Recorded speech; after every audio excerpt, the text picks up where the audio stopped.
Happy Friday. Welcome to Unapologetically Outspoken. All right, we have a lot to cover today, as usual. There's just so much going on, but I'm going to start by bringing up something we've all heard, we all know about, but there's some new things that have been uncovered around the Hunter Biden laptop. So now that the Trump administration is in there, they are able to see all the documentation that has been hidden over the past 4 years. And internal FBI documents were just sent to the Judiciary Committee about the laptop.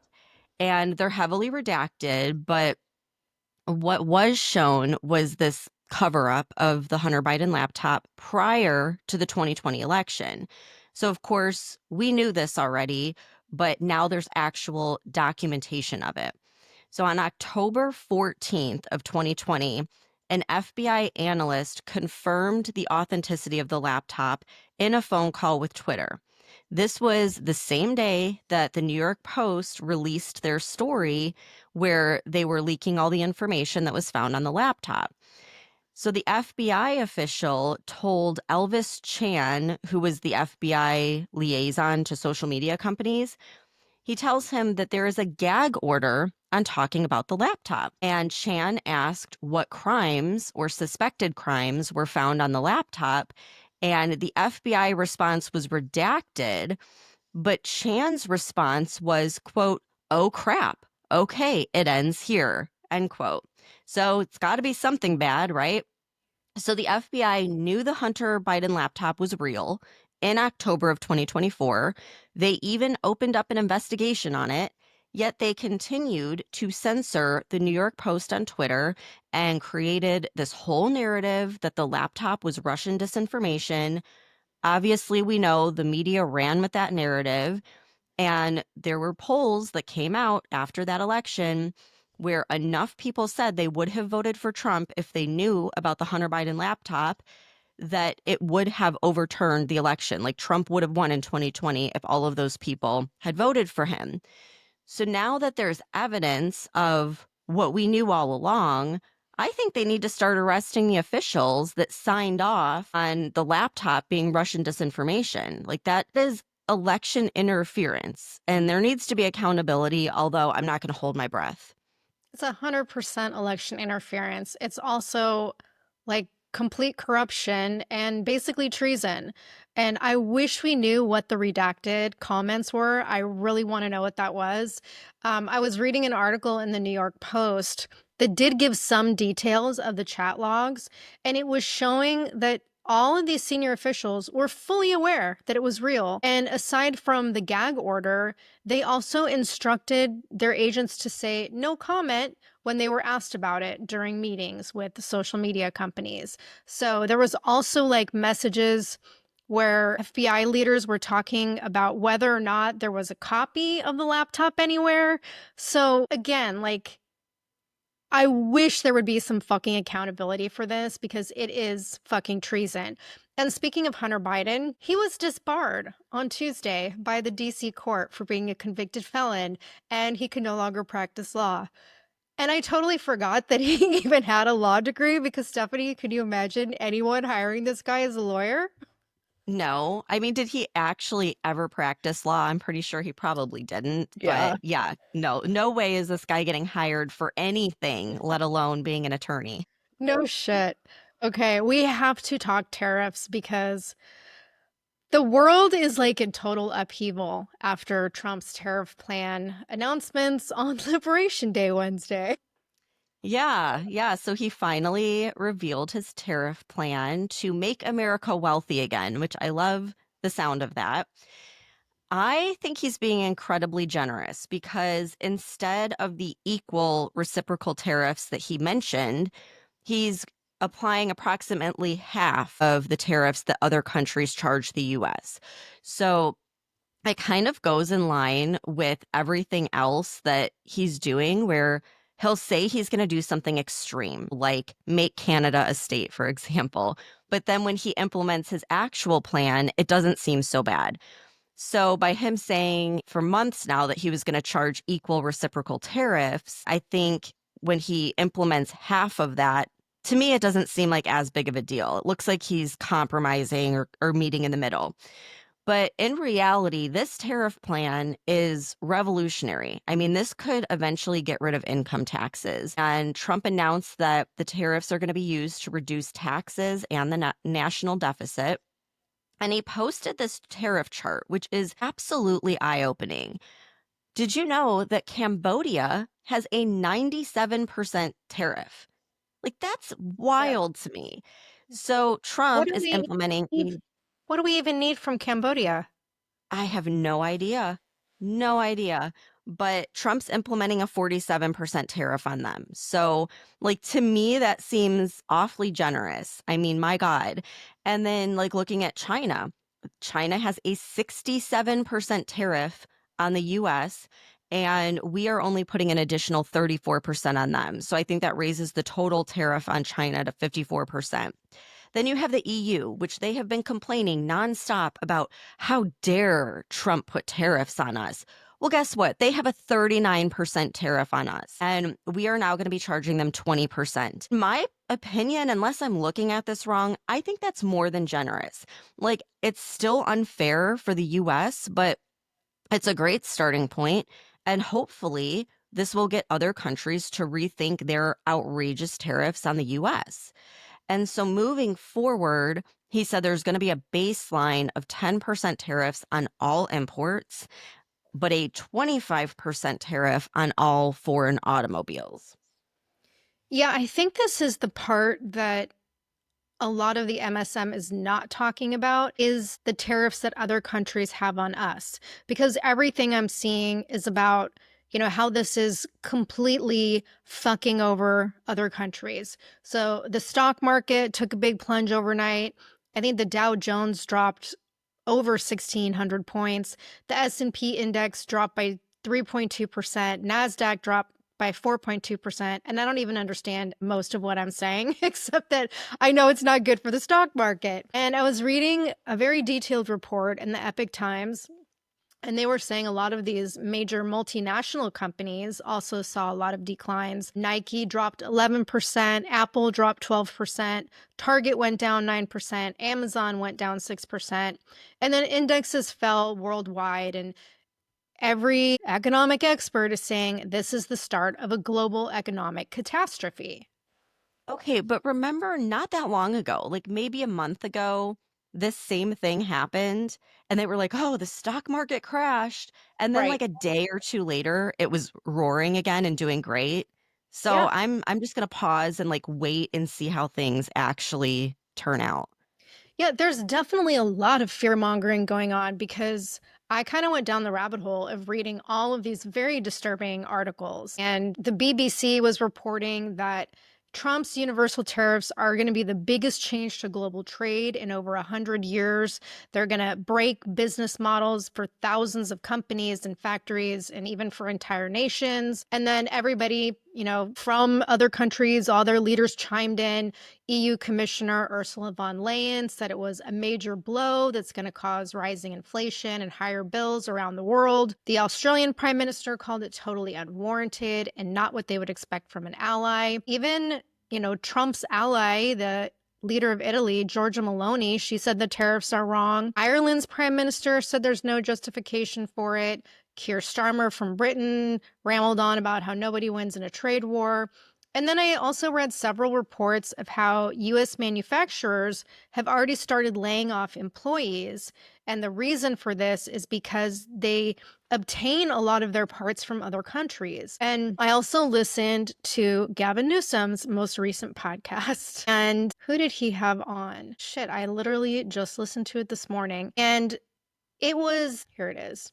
Anthony Scaramucci. I don't even know who that is, except he used to work with Trump. He was like the former White House communications director or something. And now he's like a total Democrat.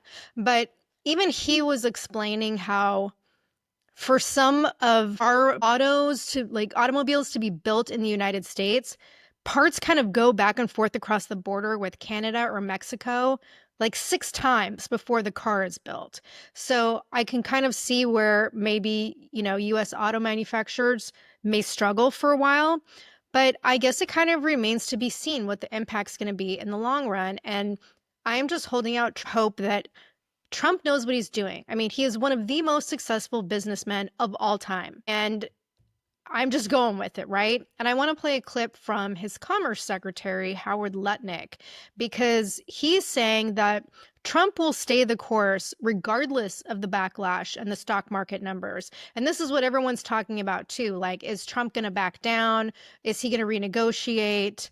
And so Lutnick's kind of doubling down on the fact that he won't. Secretary Howard Lutnick is a big advocate for what these tariffs could mean on the plus side. He's defending the president's plan, and he joins us now. Secretary Lutnick, thank you very much for joining us this morning. I think a lot of people understand the rationale in the long term. This could bring manufacturing back to America, could mean more American jobs. But Senator Kennedy of Louisiana last night said, yep, you're right in the long term, but in the long term, we're all dead. So how long are we going to have to wait for the benefits to come pouring in? Well, you started hearing it recently when Donald Trump yesterday said we have about $5 trillion of committed investment to America. $5 trillion, that means people are going to start building factories right now. And that means all that construction work begins now. That starts to employ Americans today. You're going to see plants being built, factories rebuilding. All shifts are going to be running hot across America now. You're going to see employment leaping starting today. So if employment, in fact, leaps, and we'll come back to that, it may not help much if prices themselves are also going up. So let's just level with people. In the short term, every economist seems to think the prices will go up. Should people be prepared for that, and for how long? Well, I think you have to sort of understand how things work. When tariffs come into place, goods may become a little more expensive, but domestic goods do not. So if you're looking at Poland Springs water versus, something, let's say, Fiji water, the Poland Springs is not going to be more expensive. So for the first time in your lives, you're going to actually think about the Americans who make the products, the Americans who produce these products and work in these factories. It's time for us to take care of them instead of taking care of the world. Our economic policy took care of the world, and look where it led us. It led us to $1 trillion deficit, which our children and our grandchildren are going to have to pay. Donald Trump is here to protect America. Finally, we have a president who's here to protect America and American workers. Yeah, Mr. Secretary, you're right. Things made here in the U.S. will not have any added cost to them. But so much of our economy, you know this very well, is now made up of products that we bring in from overseas, electronics and shoes and you name it. So for those things, they could go up. In the short term, when you talk about jobs, one of the worries is that companies will try to cut costs, and that could actually mean drawing back on employment. Are you concerned in the short term, forget about prices, that unemployment could tick up? Well, I don't think so. You saw in March, 150,000 jobs. That's people getting ahead of these tariffs. The beginning starts now. Factories are going in the ground now. We've got to cut the red tape around regulations and permits to get these factories built. But you really need to understand the reordering of the global economy now. America has been the place where we bought everybody else's goods and we let them rip our factories apart. It's now time to rebuild our factories, to rebuild our manufacturing base, allow us to grow and build. And the world will just have to wait a little while we do that. But what'll happen is we'll balance our budget, we'll balance factories being built in America. America will be the most extraordinary, the most powerful place, and Americans are behind Donald Trump. That's why they elected him. Okay, there's more, but I'm just going to cut it off there. Yeah, I mean, talking about the short term versus the long term, for decades, these politicians have only focused on the short term with complete disregard for the long term. And look at where it's gotten us. I mean, the middle class is destroyed. Look at how many companies went overseas. There's hardly any left. And someone needs to look out for the next generation, our kids, our grandkids. And so I think it's like absolutely asinine that Kennedy made that comment, like in the long run, we're all dead anyway, or whatever that was. And I like him, but that is the problem. You have these old people that are in there that they don't give a shit because they're not going to be around much longer. And so they make these short-term decisions that completely screw over the next generation, which has happened. And that's why we're all struggling now. And I think it's absolutely insane that these, companies and the media, they're all saying how Trump is so bad for putting tariffs in place, while all of these same countries have tariffs on the US and have had them for decades. Like, why is it fair for America to be screwed? And, yeah, there's going to be growing pains, obviously, because of the fact that so much manufacturing has moved overseas. So, in the short term, it's going to be a problem. But wouldn't that be the best incentive for companies to bring manufacturing back into the United States, which brings money and jobs for the middle class? And like the other thing to think about is how reliant we are on other countries, especially countries that aren't super close allies like China. We need them for our prescriptions and clothing and things like that. Remember during COVID when there was that whole question of whether or not we were going to get our prescriptions and how like dire of a situation that was? I mean, just think about that. We shouldn't be relying on anyone to meet our basic needs. And so I think this is also going to give Trump leverage to use moving forward. He can use higher tariffs or lower tariffs as an incentive for other countries to keep the peace. I mean, look at what's happening with the Ukraine war, where Europe is dependent on Russia for energy. And so they don't have a lot of negotiating power. I mean, just think about that. Think about like if China invaded Taiwan. Well, we need China for our prescription medications. So that takes away leveraging power. So, I mean, there's so many different things that I think that Trump is looking at. But of course, the media and the Democrats are only going to focus on the short term growing pains that we're going to be experiencing. Yeah, that was actually one of the things that Scaramucci was saying in that interview with Newsom is I was surprised. He actually said he doesn't disagree with the tariffs, but but the way they're being implemented because we don't yet have this infrastructure here. And like you were saying, we are still reliant on China for, prescriptions and clothes, and we are reliant on other countries for these things. Can they be manufactured in the United States? Absolutely, but they haven't been. So is this tariff plan coming too soon? Well, the only way it's going to come back is if it's more expensive for the companies to produce it overseas than in the US. And unfortunately, I mean, think about it. These companies only care about profit. They're not going to be proactive and bring manufacturing back. They're only going to do it when it starts to hurt their bottom line. And that's just, it sucks that it's that way. But I mean, I think we're so naive to think like, "Oh, let's have the companies build all these plants here first and then we'll implement tariffs." That's never going to happen. It hasn't happened. Yeah. So you've got to take a drastic action. Yeah, I want to play one more clip about this. And this is JD Vance. He was talking with Lawrence Jones on Fox, and he was being asked about this disconnect with how the markets are all freaking out, but yet Trump supporters are cheering the tariff program. Mr. Vice President, there does seem to be a disconnect. You see Wall Street and the media and the markets, and they're freaking out right now. But then I look at those workers that were in the Rose Garden yesterday, and they're celebrating. I think about all the diners that I've done across the country and all these businesses saying, we've lost manufacturing here, and they're celebrating the move. What is the disconnect between the market and the people, those workers that are cheering this on right now? Well, I think on one hand, frankly, a lot of people have gotten rich from American jobs moving overseas, but American workers have not gotten rich. And frankly, American companies have not gotten wealthy from the increasing growth of foreign competitors manufacturing overseas. As the president says, Lawrence, these foreign companies, they charge us ridiculous tariffs. They engage in a lot of non-tariff practices like currency manipulation. That has been awful for Main Street in the United States of America. It's meant those diners, their customers, don't have jobs anymore. It meant those great steel mills, those great auto plants have closed down and their workers have been laid off. But what I saw yesterday in the Rose Garden was incredible enthusiasm because a lot of those workers, they've been working hard for 10, 20, 30, 40 years. Young and old were in the Rose Garden yesterday. They've never had a president who stood up for their jobs and stood up for American prosperity. They finally see something has shifted. There were Democrats out there, Republicans. There were union and non-union workers alike. They know this is a big change. but we need a big change in this country because what we've done, what we did under the Biden administration, it just wasn't working.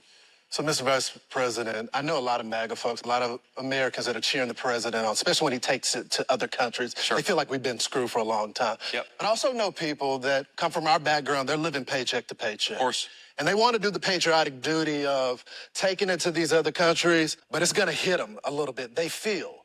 What can you tell the American people that they just can't afford an extra $3 here about the government making up the difference from that? Will costs go up at some point? Will this just be temporary? Are we talking 3 months or 6 months? Well, we certainly hear, and I appreciate, how I grew up. I know. I grew up in a family that often did live paycheck to paycheck, and we know a lot of Americans are worried. So we are fighting very hard to bring prices down. We're going to have the biggest deregulation in the history of this country. We're doing a lot of things and already have done a lot of things to lower the cost of energy. You heard the president mention this yesterday. Eggs, when we came in, were at a 10-year high, and all of a sudden they've dropped 60% just in the 2 months of the Trump administration.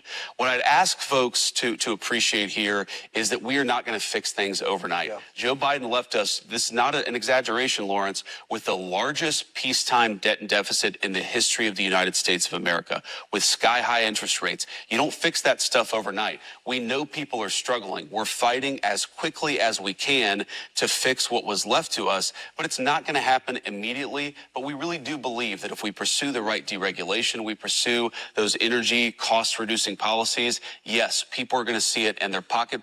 They're also going to benefit from the fact that foreign countries can't take advantage of us anymore. That means their jobs are going to be more secure. So it sounds to me like he's saying there's going to be a balance between, the tariffs that may temporarily increase prices, but then the changes in regulations that the administration is making that have basically bankrupt families for the last 4 years. Right. I mean, they're not just implementing tariffs. They're doing a lot of different things at once. And the biggest regulation cuts in history, that was the number one thing when they asked businesses, big corporations, what would you rather have? Would you rather have lower taxes or would you rather have less regulations? They all picked less regulations because there's so much expense in that I think most people just don't even think about. So it's not just, one thing that they're implementing. And I think that's a good point. And hopefully it does balance out in the short term and make things a little less painful, but we'll just have to see. Yeah, I just have to believe he has a well thought out plan. But there could potentially be some legislation that stops this whole tariff program because even several members of Congress on the Republican Party are opposed to it, and not just the uniparty senators. So you mentioned Senator John Kennedy from Louisiana earlier in his comment, in the long run, we'll all be dead. And he also said, short run matters too, because nobody knows what the impact of these tariffs are going to be on the economy. And we're in uncharted waters. And anyone who tells you that they know the short term impact is just lying or they're selling deep stupid. Senator Tom Tillis from North Carolina said anyone who thinks there may be a little bit of pain when we get things right, they didn't talk to the farmers who are one crop away from bankruptcy. And then Senator Rand Paul is completely against the tariffs. And I really like Rand Paul, so I wanted to know his perspective. And he did a very lengthy op-ed piece in Fox News this morning. And he talked about how the tariffs are going to make everything more expensive. And he actually had some pretty compelling statistics to back up his points, especially when he was talking about the history of tariffs in America and how they've traditionally been disastrous for the Republican Party in Congress. And that in the past, tariffs have ended up flipping Congress fully Democrat. And he said this happened back in 1890 when President McKinley enacted tariffs and the Republican Party lost nearly 100 seats in the House. And then by the next election, Congress was completely flipped blue.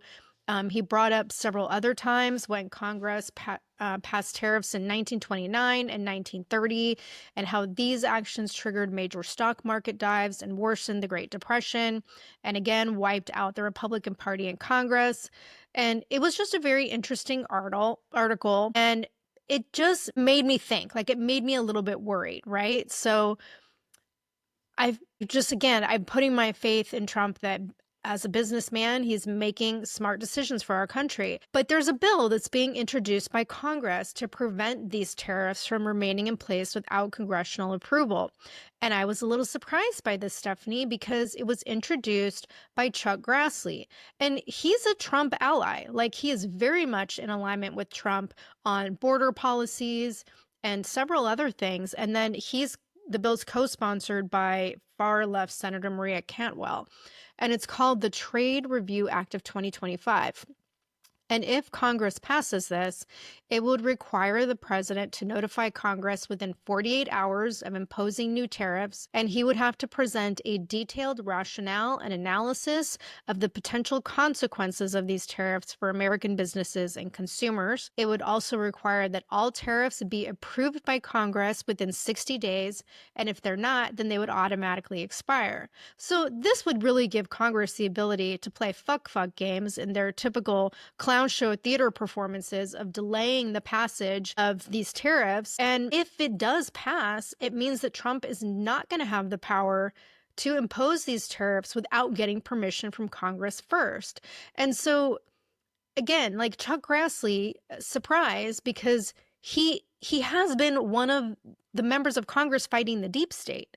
But I did read in the Gateway Pundit that he has a very long history of being allied with big ag. So, his relationship with agriculture, big agriculture supports globalist trade policies. So maybe that's where he's coming from. And if the stock market continues to slide, it's possible that even more members of Congress, Republicans, could vote in favor of this bill to stop the tariff plan.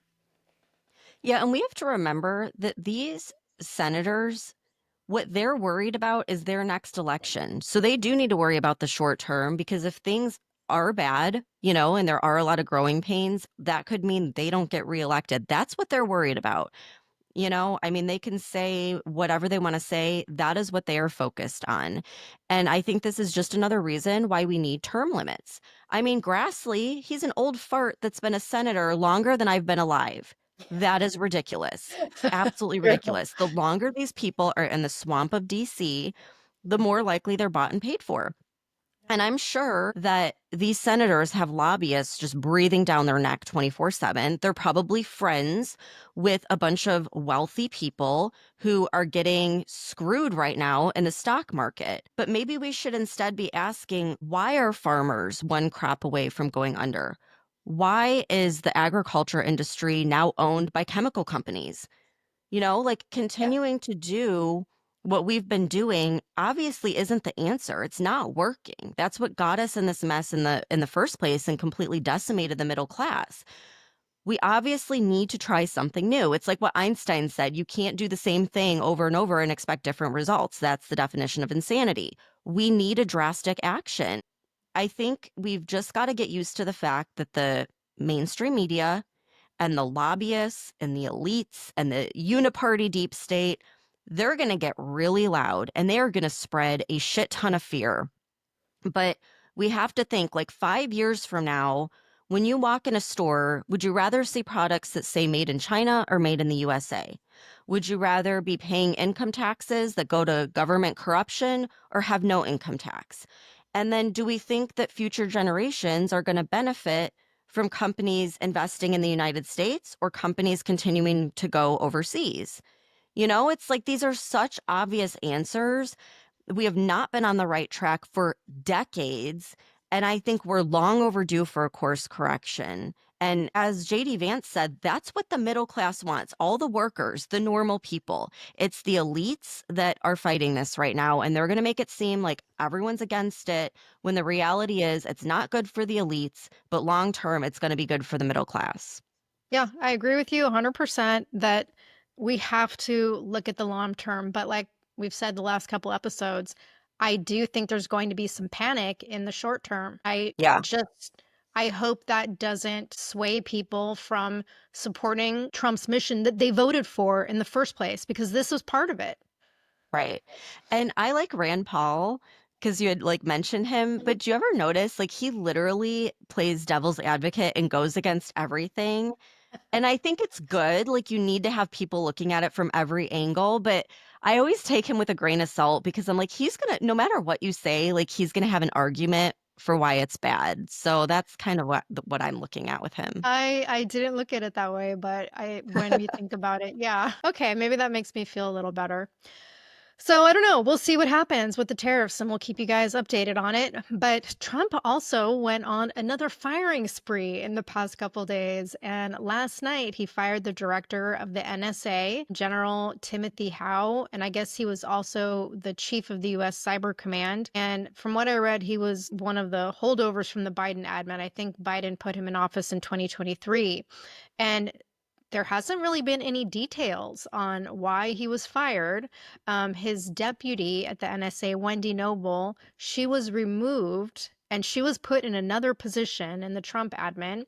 But then Trump also fired 6 National Security Council officials on Wednesday, I think, after he had a meeting with conservative activist Laura Loomer. She apparently identified these 6 people as being disloyal. And she made a post on X after she met with Trump. And she said there's still people in the West Wing who are leaking information to hostile left wing media about Trump's confidential and private meetings in the Oval Office. And then I think Trump even said something to the extent of, yeah, I do listen to what she has to say. So these people are gone. And Stephanie, I just can't help but go back to what I said last week. It's like the storyline of that Netflix show, The Night Agent, and that's what it's called. I think I said like Night Watch or something, but it's Night Agent. I'm glad you brought that up because I forgot to watch that. I'm going to watch that.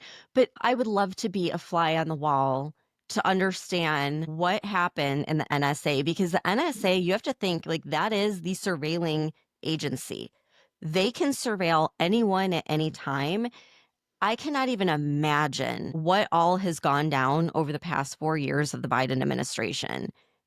I Yeah. mean, it's gotta be bad, and I hope at some point in time it's revealed, but yeah, I would totally clean some house because, I mean, they did a lot of censoring, a lot of illegal surveilling just that we know about. Imagine the shit we don't know about.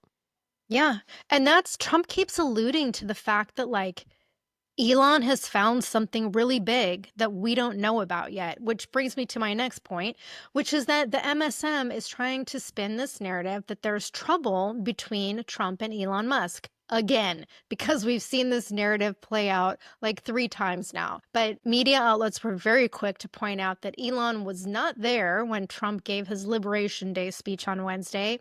And there was this recent report from Politico that was claiming Elon has overstayed his welcome at the White House and that Trump allegedly told his inner circle and several of his cabinet members that he's not happy with Elon and he's going to be stepping down from his role leading Doge within the next couple weeks. So Carolyn Levitt called the Politico report garbage on Wednesday.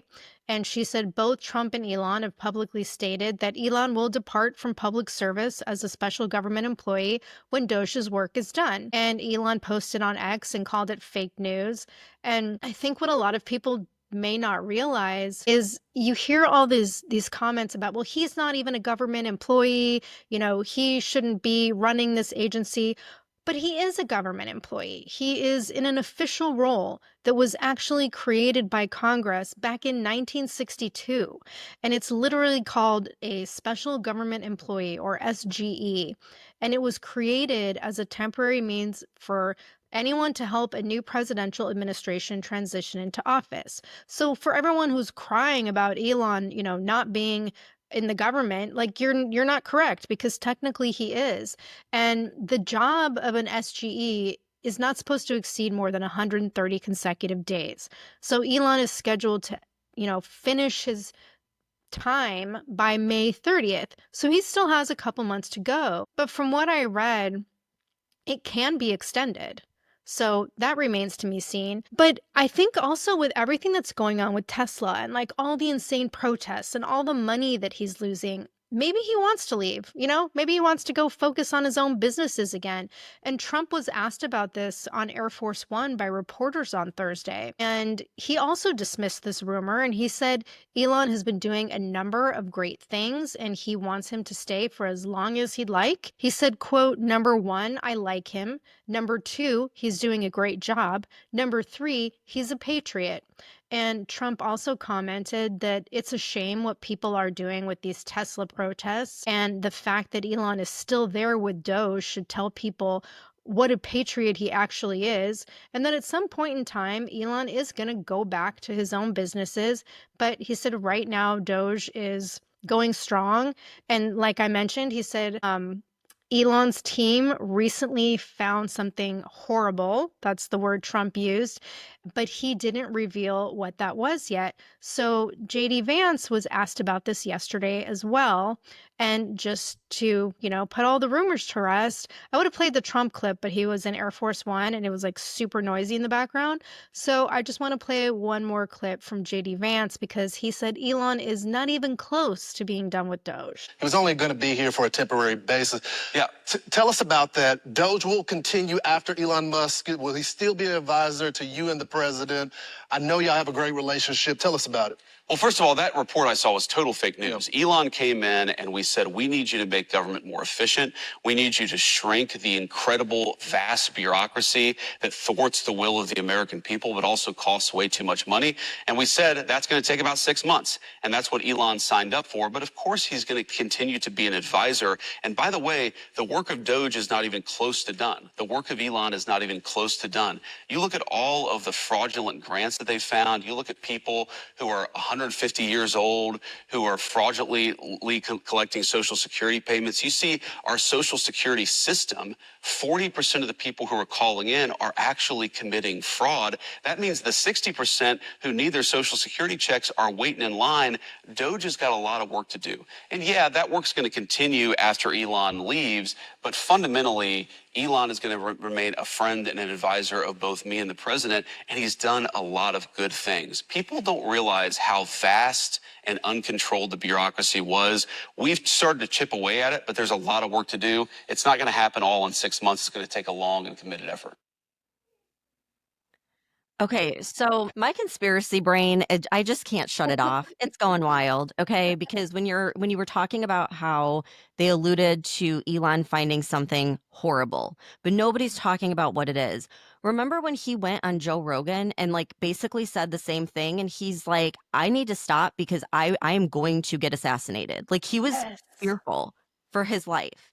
And Mhm. now with the Tesla fire bombings, it's like that is, I'm sure, amping up what he was already fearful of.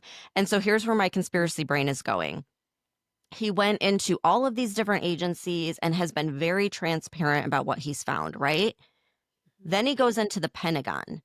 We haven't heard a fucking thing, not a peep about what's going on in the Pentagon. We Yep. know the Pentagon, there's all kinds of things because they haven't passed an audit ever. I'm sure he's like connecting the dots because he said, he's talking about all these politicians that all of a sudden became multimillionaires. And this is at the same time he's going in the Pentagon. I think because he's a genius and so are his rocket scientists that are all part of Doge, I think they have found the direct correlation to whatever you want to call it, the military industrial complex, the deep state, the cabal. He's the guy that's finding the evidence against them and realizes this is huge. This is so much bigger than what he even imagined. And they control everything. They control the military and the weapons all over the world. And he's probably freaking terrified. Like, they're going to kill me. And so I feel bad. This poor guy, he probably can't wait to get out of DC. You know what I mean? It's like he's probably thinking, what the hell did I get myself into? So there's that aspect of it where, like, he very well could be like, I need to like step away. This is getting a little too wild. But then you also have, the media narrative that they have been running with this narrative since before Trump was elected, that Trump and Elon are fighting and they're at odds and Trump hates Elon secretly and blah, blah, blah. They both made it crystal clear for months now that they get along. They're like best buds, right?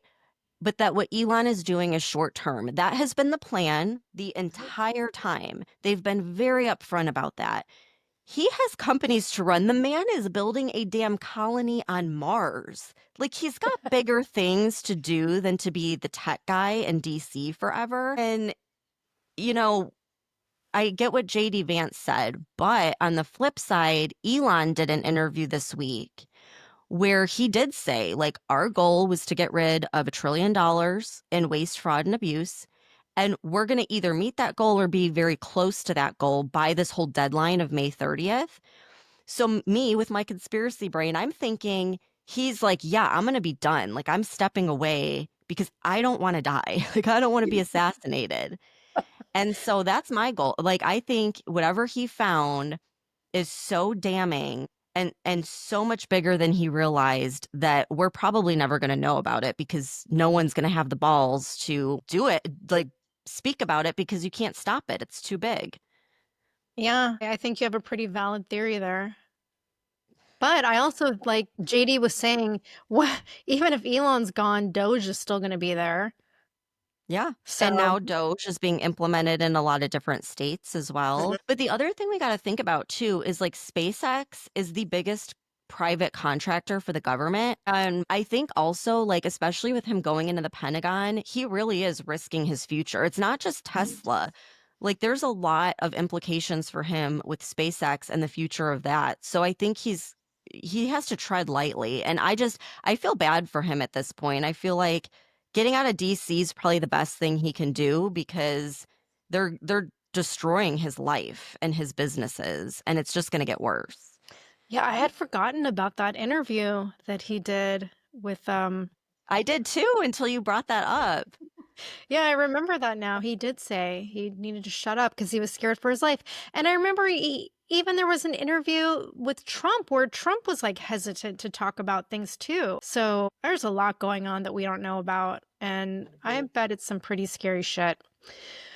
Okay, well, I'm going to switch gears to something more entertaining. Well, even though that is entertaining, but less scary. And this is news coming out of New York. So, Stephanie, Mayor Adams' federal corruption case was dismissed by a judge on Wednesday.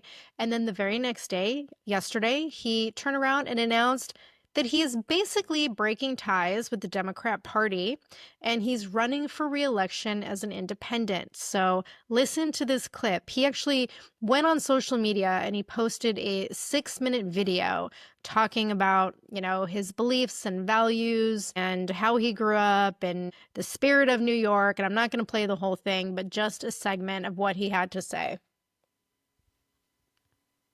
Even if many who share them have left the party. Those are my values, New York's values, and I will always fight for them.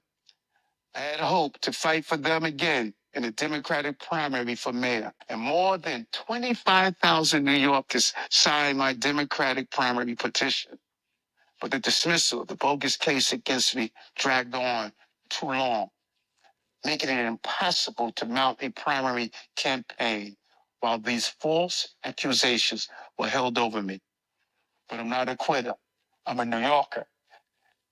And that is why today, although I am still a Democrat, I am announcing that I will forego the Democratic primary for mayor and appeal directly to all New Yorkers as an independent candidate in the general election. I firmly believe that this city is better served by truly independent leadership, not leaders pulled by the extremists on the far left or the far right, but instead those rooted in the common middle, the place where the vast majority of New Yorkers are firmly planted. Okay, Eric Adams talking about the common middle, okay? I think he's becoming a secret Republican because he went on this podcast called Flagrant on Wednesday. I guess the host name is Andrew Schultz.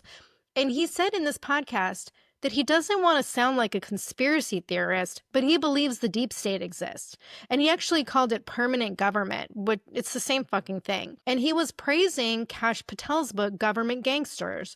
So the host of the show said, like, he thinks the term deep state is used too much. And Adam's response was, quote, "It's not used too much. It's real, brother." It's real, brother. I think we need to start keeping a tally of how many Democrats have left the party over the past few years. I mean, it's really getting up there.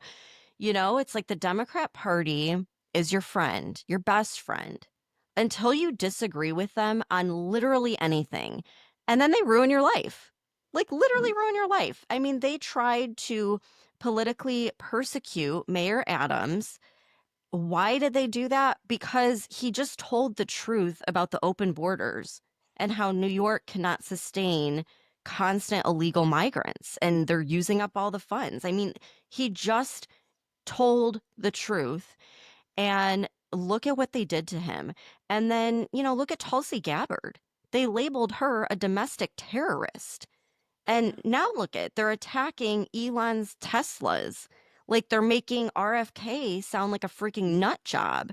These people were all Democrats, very liberal Democrats, might I add. And they have been relentlessly attacked for simply disagreeing with the Democrats on a single topic. That's the other thing. They're not disagreeing on everything. They have one topic they disagreed with, and they're trying to ruin their lives. That is one of the things that Anthony Scaramucci was saying on this podcast with Gavin Newsom today, because they were also talking about, because Gavin's constant question, I think, with this platform is how do we fix the Democratic Party, right? Like, how do we get it back? And Scaramucci was saying, like, one of your biggest mistakes was letting RFK and Elon leave the party. And he was saying, like, that is where you fucked up the most. And he said, I'm probably going to get a lot of flack for saying this. He said, if you hadn't RFK Jr., that's the fucking Kennedy name. Like, that's lifelong Democrats. And you disagreed with one thing that he was saying about vaccines and you let him leave the party. And like Elon, that Biden fucked up when he didn't let Elon go to some kind of electric vehicle summit or something. And so those were like huge losses. And that's exactly, I think he's exactly right. Like, and like you just said, the same thing with Tulsi, the same thing with Adams. They openly attack and drive away their own party. Well, I think that's a great point. And as you're saying that, it's making me think about social media and like the vibe with Instagram, for example, because who is the Democrat Party's biggest base? It's white suburban women, right? Mm-hmm. Who are the ones that are most concerned about the foods that we're feeding children? White suburban moms. Yep. That is their base. And RFK took a huge portion of their base away from them and open their eyes to something new. And what's happening now with Instagram is you have all these women who have always been very socially Democrat that the left is trying to freaking destroy them. And so again, like, you're just pushing them further away. Like, you're not going to get them to come back to the Democrat Party by trying to destroy their business and their reputation online. But that's what they do. They just fight, fight, fight. And I saw the funniest meme the other day with the whole Tesla thing. And it was like these guys just dying laughing. And it was like POV, like Republicans laughing at the fact that Democrats are spray painting swastikas on other Democrat owner Teslas. Because really, like, most of the people that own Teslas are like Democrats, because they were all about the electric vehicles, and they're just like screwing themselves. And so it's just funny, but that's literally what they do. They're bullies, and eventually people get sick of hanging out with the bully, Mm-hmm. And this is not unique to the United States. This is happening all over Europe. We've talked about it extensively. On Wednesday, we were talking about Le Pen, the conservative leading presidential candidate, being kicked out of the race. Like, she cannot run for president now because of these bogus charges against her. Well, now in Spain, they're going after conservatives too. And they just charged Jose Antonio Fuster. I don't know if I'm saying that right, but he's the official spokesperson of the Spanish right-wing Vox party. He was just charged with the crime of hate speech and is being detained. You want to know what he said that got him arrested? Well, this happened, first of all, in July of 2023, so 2 years ago. He read a list of the first names of people arrested, or maybe it was the last names, after heavy riots in Barcelona. He said, quote, "The list of the first 50 people arrested on Saturday night in Barcelona: Sabar, Omar, Nassim, Abdul Qadar, Salah, Yunus, Kareem, Jamil, Amir, Ali, Usama, Hassan. I could go on. Can you see any pattern? The only hatred is against Spaniards and their security. We do, and this is what we have been denouncing for a long time, that the open door policy of the Popular Party and the PSOE has direct consequences on the security of Spaniards. The imported crime suffered by Spaniards in their neighborhoods has names and surnames. Remember the names I just said. I'm not going to say the last names. That's it. That's what he said 2 years ago. And he is now being detained for those words. And Tara, I mean, feel free to correct me if I'm wrong. I read this over and over and over again. I couldn't see where the hate crime is. I mean, he stated factual information. So I don't understand how this is a hate crime or how he's arrested for this, but he is. And he could get up to 4 years in prison for this. Is that not freaking crazy? Yeah, it's completely insane. And again, like you said, it's facts. He is stating factual information, but because this information clearly makes it look like, they're all Muslim, that is where I'm assuming they're getting the hate crime from. But there is nothing that he said in there that would Yes. constitute a hate crime at all. Right. So it's like if you're implying, I'm not saying you, but like someone's implying he's trying to say Muslims are bad. Okay, you're the one saying that. He didn't say that. He stated the facts. You're the one making that implication. It's just wild. And, I was reading this and I was thinking, this isn't that far off of what was happening here in the US. Like, that's Right. what happened to Mayor Adams. He spoke out about the open border and he had his offices raided. And just imagine if Kamala would have won, like how much worse it would have gotten. I mean, hell, we could be arrested just for having this podcast Yeah. because they go after anyone who is using free speech. And unfortunately, in Europe, they don't have that constitutional protection. And it's just awful to see what's taking place. Yeah, this is the result of censorship. And now I'm going to flip this and talk about something totally different. But the reason I'm bringing this up is because the left is saying this is censorship. Now, Stephanie, tell me what you think, okay? So the DHHS is auditing sex education curriculum in California, and they're doing this to make sure that it's medically accurate and age appropriate. And this curriculum is part of the PrEP program, which is the Personal Responsibility Education Program. And that's a federally funded program that's basically designed to prevent like teen pregnancies and STDs. And there's programs like this all over the country. The DHHS sends about $75 million annually to fund these programs. And according to California's Department of Health, their state's PrEP program provides sexual health education to young people between the ages of 10 to 19, with a focus on low-income families, the homeless, kids in foster care or the juvenile justice system, and kids who identify as LGBTQ+. So this audit came up because it was discovered that the materials being used by California were allegedly showing 10-year-old children how to use sex toys.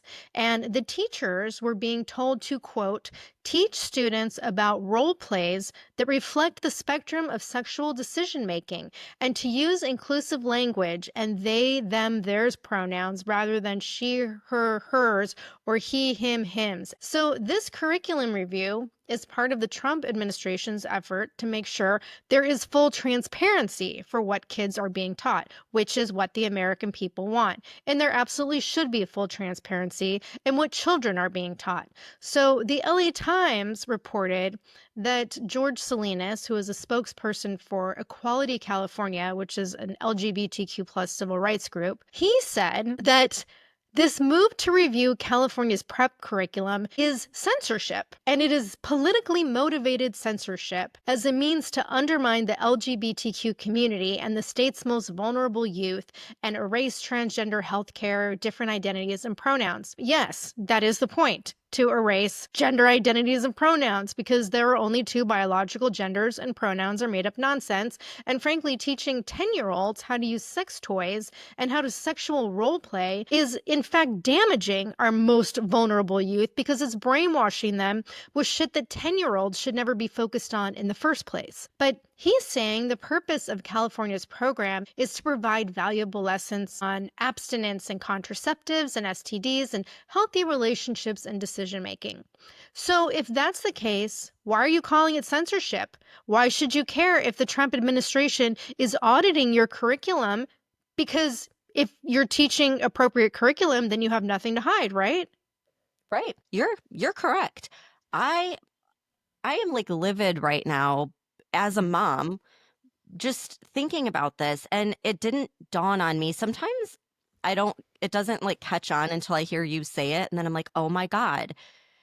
So as a parent, okay, if my daughter came home and said, "Hey, this teacher was talking to me about sex toys," I would be at that school so fast. You'd have to hold me back, okay? Like I would be calling 911, arrest this person. This is insane.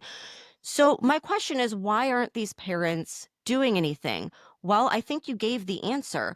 They are targeting the most vulnerable communities, homeless kids, low income families whose parents maybe aren't around, maybe they don't have parents, maybe their parents are too busy working 24/7 just to make ends meet. That is why they're targeting them. They're not trying to help them. They are targeting vulnerable communities. And this is why I say the LGBTQ community has been freaking hijacked by pedophiles. And I don't even think that's a far fetch at this point to Yeah. say. I mean, why are they so obsessed with pushing this stuff on children? If you want to talk about it with adults 18 and older, great, go for it. Like, I have no issue with that. But when you want to bring this into schools, especially you're saying 10-year-olds, are you Yep. kidding me? Like, they push the trans agenda on them, they push pronouns and completely, disintegrating your entire identity. They push weird fetishes like furries. They push drag queen story hour. And now, for good measure, they're going to talk about sex toys and role playing. I mean, at what point are people going to stand up and say, you know what? Like, I think we've gone a little too far. I think this is turning into like a pedophilia thing. I just don't understand it. I don't know, like, why can't we just let kids be kids? Why does the left want to constantly sexualize them? And again, like I said, more importantly, why are parents going along with it? And don't get me wrong, I completely think there needs to be sex education in school. When I was in school, they showed images, horrific images it's burned in my memory of STDs. And that worked. I was like, I'm not having sex. No way. Like, I don't want that to happen to me. And it did make an impact. I think that they should give some kind of education. But to sit there and like teach them how to use sex toys, like even as an adult, that would make me incredibly uncomfortable. And it's very inappropriate. With children, in my opinion, that's a crime. I don't even think in my opinion. I think in most states you would be arrested for that. But again, like I'm not surprised in a blue state, they're going to take something and completely pervert it. It's child abuse, it's predatory behavior. And again, I completely agree with what you said. If they have nothing to hide, then they should be absolutely fine with an audit. Yeah. But like you said, it's California, right? So I'm going to tell you something else that happened this week in California is that lawmakers just voted to block two proposed bills that would have prevented transgender boys from competing in girls' sports. So one is AB 89, and that bill would have established a ban in high school sports. And then AB 844 would have reversed the current law that allows transgender athletes to participate in female sports from elementary school through college, and that also allows them access to female locker rooms. And these proposals were defeated 6-2 by the Democratic majority. And this is despite the comments that Newsom made during his interview with Charlie Kirk, where he agreed that it was deeply unfair for males to compete in female sports. But get this, okay? I know, I just cannot stop talking about fucking Newsom. But he was asked at a press conference on Wednesday about these bills. And his reply was basically to say that California is facing a myriad of issues right now, and he implied that this particular issue really isn't that important. So he said, quote, How can you make this fair? I haven't been able to figure it out. This is not where all my energy flows. You're talking about a very small number of people. To the extent that someone could find the right balance, I would embrace those conversations. What? It's not that important of an issue, yet it's like the main issue your party is focused on. Right. Yes.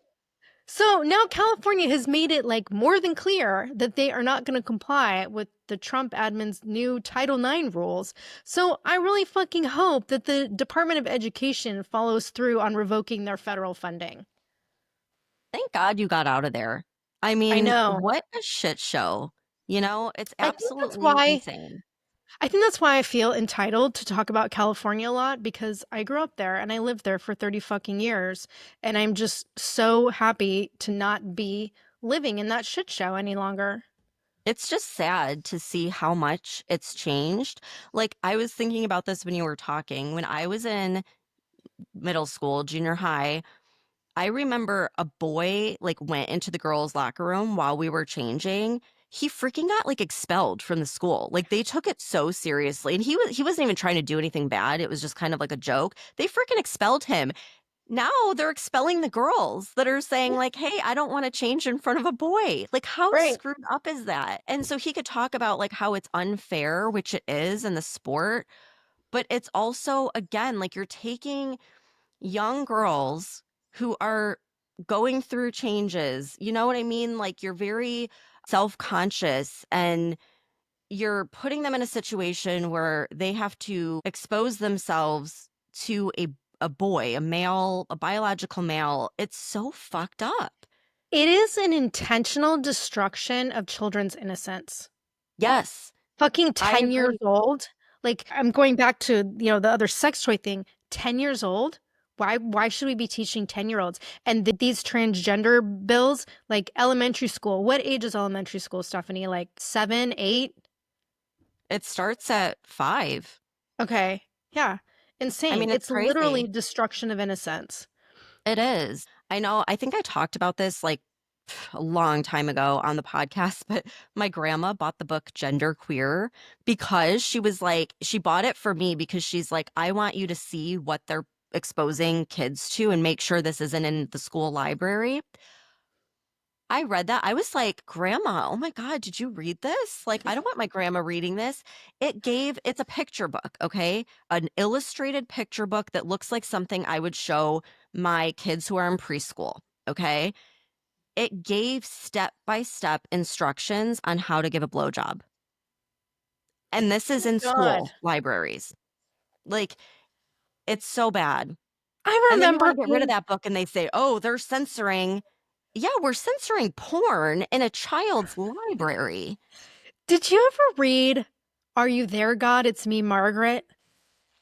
I never read it, but I've heard about it a lot. Okay, like the girl gets her period in the book, and I remember that being like, "Oh my God, this is so risque," like because it's a book for young teens, and Hmm. I read it when I was a kid, and I was like, "Oh my God, this is like so taboo," and that's what I was reading compared to the shit that kids are seeing in school nowadays. Like that is nothing. It's nothing.